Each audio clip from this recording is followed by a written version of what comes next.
আপনি কি ভেবেছেন আপনার নামাজ দিয়ে আপনি জান্নাতে যাবেন?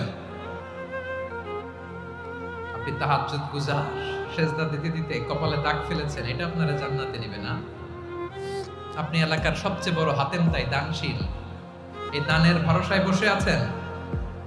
কুশ্চিন কালো না।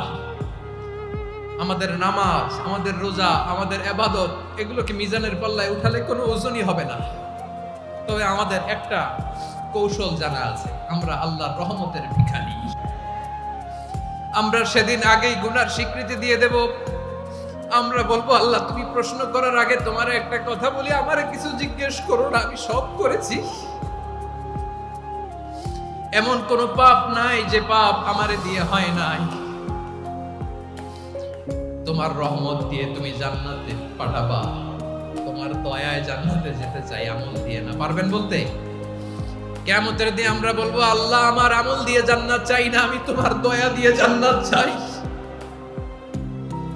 তোমার দয়া ছাড়া আমার কোনো উপায় নাই।